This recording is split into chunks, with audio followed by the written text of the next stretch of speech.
대한민국이 위험에 처했습니다. 이제 전 세계에서 대한민국 무기체계를 무시할 수 있는 나라는 없습니다. 월등한 성능은 물론이고 대한민국만의 압도적인 납품 속도, 준수한 가격은 그동안 어디에도 찾아볼 수 없었던 독보적인 시장 경쟁력을 만들어냈습니다. 사실상 현재 전 세계 방산 시장에서 가장 중요하게 생각하고 있는 세 가지 요소를 모두 갖추고 있는 셈인데요. 상황이 이렇다 보니 중국이나 일본처럼 프로파간다의 일종으로 대한민국 무기체계를 억지로 깎아내리는 경우가 종종 등장하긴 해도 실제로 국제무대에서 대한민국 무기체계를 무시할 정도로 멍청한 나라는 없습니다. 1970년 대한민국이 본격적으로 국산 무기 개발에 돌입한 이후 고작 50년 만에 이뤄낸 엄청난 성장인데요. 그런데 이 독보적인 경쟁력이 되려 대한민국 무기체계를 위험에 빠뜨리고 있습니다. 기존 방산 시장을 나눠 먹고 있던 선두그룹의 방산 강국들이 신흥강자인 대한민국의 등장에 위기감을 느끼고 본격적인 견제에 돌입한 것입니다. 문제는 이 나라들 또한 최근 5년간 세계 무기 수출 점유율의 상위권을 점령하고 있었던 만큼 군사기술력이 만만치 않은 나라들이라는 건데요. 다시 말해 지금 당장이야 대한민국 무기체계가 하나의 트렌드처럼 전 세계의 주목을 받고 있지만 만약 미래 시장을 선점하지 못한다면 한순간에 반짝 유행에 그칠 수도 있다는 것입니다. 그래서 준비했습니다. 오늘은 대한민국 특산품 K-시리즈의 미래 경쟁력에 대해 낱낱이 파헤쳐 보겠습니다.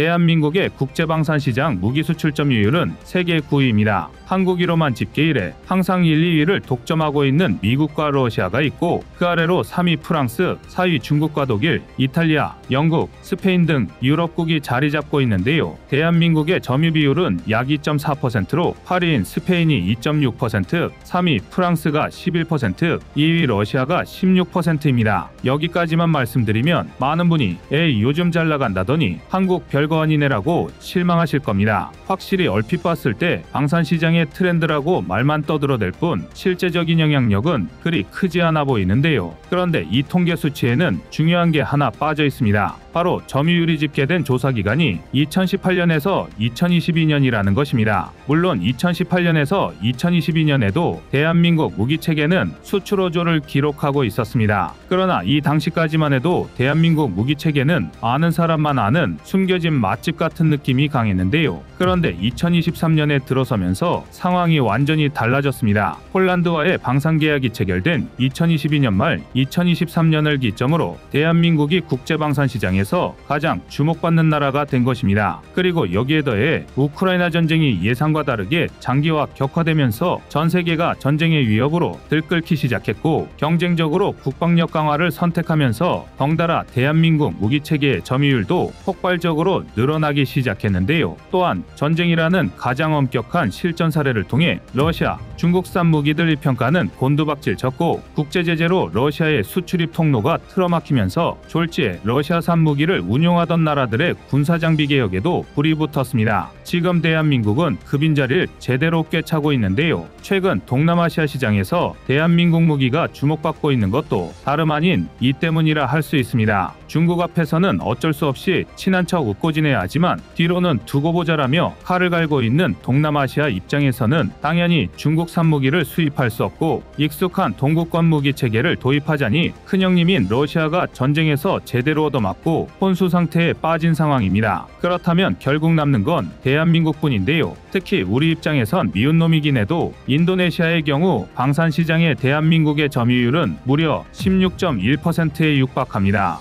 17%인 미국과 고작 0.9%밖에 차이인데요. 이쯤이면 인도네시아 방산시장을 대한민국과 미국이 양분하고 있다고 해도 과언이 아닙니다. 심지어 여기서 끝이 아닙니다. 폴란드를 기점으로 구소련의 영향력이 짙게 남아있는 중부 유럽, 동유럽 나라들이 무기 편제를 서방 표준으로 개혁하면서 줄줄이 대한민국을 선택 중인데요. 이 덕에 다수의 군사 전문가가 2023에서 2027 방산시장 점유율 통계의 대한민국이 미국, 러시아, 프랑스에 이은 점유율 4위에 오를 것으로 예측하고 있습니다. 정리하자면 대한민국 무기체계의 방산대박 행진은 이제 막 시작되었을 뿐이라는 건데요. 실제로 절반이 지난 2023년 올해 체결된 굵직한 방산 수출권만 따져봐도 폴란드, 루마니아, 사우디아라비아 등 손에 꼽기 힘들 지경입니다. 방산업계 관계자들 또한 대한민국의 수출 호조를 매우 긍정적으로 판단하고 있는데요. 아직 협상 단계인 사업과 비공개로 진행 중인 무기체계 수출까지 전부 따지면 다음 통계 때는 4위가 아니라 2위까지도 노려볼 만하다라고 자부하고 있습니다. 일반적으로 수출 실적 공개에 조심스러운 방산업계에서 이렇게까지 자신할 정도면 정말 상상 이상의 호조가 이어지고 있다고 봐도 무방한데요. 하지만 무작정 좋아할 수만은 없습니다. 대한민국의 빨라도 너무 빠른 독주가 오히려 걸림돌이 되어 돌아오고 있습니다. 구매자가 한정적인 방산시장의 특성상 신흥강자는 언제나 기존 독점국들의 강력한 견제를 받을 수밖에 없는데요. 그 중에서도 유럽은 자신들만의 이해관계가 너무 강해 방산업계에서 유럽 카르텔이라고 부르며 혀를 내두를 정도입니다. 특히 독일은 20년간 전세계 전차 최다 수출국 1위를 단 한 번도 놓치지 않은 방산강국인데다 나토 회원국 대상 수출 비중이 절반을 넘습니다. 당연히 전차 분야에 있어서는 무소불위의 영향력을 행사하고 있었는데요. 그런 독일이 폴란드 방산 수출을 계기로 온갖 회유와 로비를 총동원해서 대한민국 전차의 유럽 진출을 견제하기 시작했습니다. 대표적인 사례가 바로 노르웨이의 차기 전차 도입 사업입니다. 당시 대한민국의 K2 흑표는 노르웨이의 극한 환경 속에서도 독일 레오파르트 2 이상의 압도적인 성능을 선보이며 도입 유력 기종으로 손꼽혔습니다. 그러나 최종 심사에서 석연치 않은 이유로 K2 흑표가 탈락하고 최종적으로 레오파르트 2가 선정되면서 국내에서나 노르웨이 내에서나 수많은 논란이 불거졌는데요. 후일 독일이 레오파르트 2 A7 54대를 450억 원에 판매하고 그중 100억에서 150억 원 이상을 페이백 형식으로 되돌려준 게 밝혀졌습니다. 게다가 레오파르트 2를 도입해야만 노르웨이에서 천연가스를 수입하겠다며 상당한 정치적 위협까지 가했다는 게 들통났는데요. 현재 노르웨이는 국제제재로 팔로가 틀어막힌 러시아 대신 독일에 천연가스를 수출하며 상당한 경제적 이득을 취하고 있습니다. 그런데 만약 독일이 노르웨이 천연가스를 차단한다면 이 모든 소득을 포기해야 할 뿐더러 천연가스 보관 비용 때문에 상당한 지출을 감수해야만 합니다. 이로 인해 노르웨이는 K2 흑표가 가격은 2.5배 이상 저렴한 데다 표적 획득과 처리 속도 측면에 월등히 빨랐음에도 울며겨자 먹기로 독일 레오파르트 2를 도입할 수밖에 없었던 것입니다. 더군다나 독일은 나토 회원국 중 가입비를 가장 많이 부담하고 있는 만큼 정치, 경제, 외교적으로 유럽 내 회원국들의 막대한 영향력을 행사하고 있습니다. 만약 독일이 이 영향력을 총동원해서 대한민국 무기체계 수출에 발목을 잡는다면 많은 나라들이 노르웨이처럼 성능이 아닌 정치적 압박에 내몰려 잘못된 선택을 내릴 수밖에 없을 텐데요. 대한민국 입장에서도 일단 유럽 시장에 도전한다는 것 자체가 중요한 지금 당장이야 이게 큰 문제가 아닐 수는 있어도 장기적으로 방산업계 존폐를 논해야 할 만큼 심각한 위협입니다. 거시적인 흐름에 따라 세계는 결국 다시 한번 평화의 시대가 도래할 때고 군축 기조가 국제정세의 메인스트림이 될 것입니다. 이때 충분한 점유율을 구축하지 못한 나라들의 방위산업은 전멸 수준으로 축소되고 말 텐데요. 지금 당장 자국의 안보를 포기하면서까지 우크라이나의 무기체계를 지원할 수밖에 없을 정도로 박살이 난 유럽의 방위산업을 보면 이게 얼마나 위험한 미래인지 짐작할 수 있으실 겁니다. 대한민국이 장기적으로 방위산업을 지키기 위해서는 두 가지가 필요한데요. 첫 번째는 유럽 카르텔의 압박에 밀리지 않을 지정학적 이점이고 두 번째는 절대적인 성능 우위입니다. 우선 지정학적 이점은 이미 폴란드가 메워줄 수 있습니다. 유럽의 물류업을 하는 이점을 살려 대한민국 무기체계의 생산기지 역할을 수행하는 건데요. 비록 대한민국이 유럽의 직접적인 정치적 영향력은 행사할 수 없을지라도 폴란드를 앞세워 독일과 비슷한 수준으로 군수 지원의 효율성을 높일 수 있을 것입니다. 그리고 다행히 두 번째, 절대적인 성능 우위 또한 차근차근 준비 중입니다. 이를 가장 잘 보여주는 게 K2 흑표의 진화인데요. 우크라이나 전쟁에서 전차는 어쩔 수 없는 구조적 한계를 여실히 드러냈습니다. 아무리 강력한 전차라도 드론과 미사일의 탑어택 앞에서는 제임의 10분의 1도 발휘할 수 없는데요. 결국 화력, 방어력, 기동력 면에서 성능 수준이 거의 엇비슷한 세계 최정상급 전차 시장에서는 생존력이 당락을 좌우하게 되었습니다. 실제로 K2는 지금 모델로도 방어용 레이더, 레이저 경고장치, 유도교란 통제장치, 복합연막탄 등 상당한 수준의 유도교란형 방어 시스템을 탑재하고 있는데요. 이에 더해 차후 개량형에는 능동방어 체계 장비의 APS와 함께 드론 공격에 대응할 수 있는 전파 방해 장비와 전방위 감시 시스템, 원격 사격 체계의 RCWS가 탑재될 예정입니다. 해당 개량형이 폴란드에 인도되는 K2PL의 사양인데요. 상당한 전자장비가 추가되는 만큼 대한민국은 K2PL을 이용해 기술 숙련도를 올리고 우리 군이 사용할 국내 소유분 K2 옥표를 순차적으로 개량할 계획입니다. 이뿐만이 아닙니다. 아직 세계 어느 나라도 도달하지 못한 4세대 전차의 윤곽도 슬슬 드러내고 있는데요. 바로 대한민국의 차기 전차 K3입니다. 아직 극비리의 연구가 진행 중인 K3는 130mm 주포와 캡슐형 승무원실이 가장 눈에 띄는데요. 포구경을 키워 기존 대비 관통력을 50% 이상 높였을 뿐만 아니라 첨단 영상 장비를 통해 내부에서 실시간 360도 관측이 가능한 캡슐형 승무원실로 병사들의 생존력을 최대한 끌어올릴 계획입니다. 이 경우 차체 밖에 신체를 노출한 채 주행할 수밖에 없었던 전차의 고질적 문제도 해소할 수 있을 전망인데요. 차세대 전차로 독일이 KF-51 판터, 미국이 에이브람스 X를 개발 중인 만큼 차기 전차 시장을 누가 먼저 선점할 수 있느냐가 미래방산 시장을 주도할 왕좌의 게임이 될 것입니다. 반면 자주포 시장은 사정이 좀 더 간단한데요. 이미 대한민국이 시장을 독점 중이기 때문입니다. 특히 가장 최신 개량형인 K9A2는 독보적인 수준인데요. 자동장전 장치를 통해 분당 9발에서 10발 이상으로 높아진 최대 발사 속도는 성능만큼은 세계 최고인 펜자흐비치 2000의 8발에서 10발보다 한 수 위입니다. 게다가 지속 발사 시에도 K9A2가 4발에서 6발로 펜자흐비치 2000의 3발보다 2배 빠른데요. 전세계 중형급 이상 자주포 중 노후 문제가 심각한 물량만 5186문, 성능 저하로 교체 수명에 돌입한 물량은 6479문에 육박합니다. 성능과 가격 면에서 K9A2는 12,000문에 달하는 천문학적인 물량을 대체할 수 있는 가장 이상적인 자주포인데요. 이처럼 대한민국의 독주는 이제 막 시작되었습니다. 전세계 방산 시장에서 가장 뒤처진 후발주자였던 대한민국이 온 힘을 다해 질주한 끝에 선두그룹을 앞서기 시작했는데요. 이제는 멀고 길게 볼 때입니다. 부디 대한민국이 미래방산 시장에도 승승장구하길 바라겠습니다. 이상 꺼리튜브였습니다.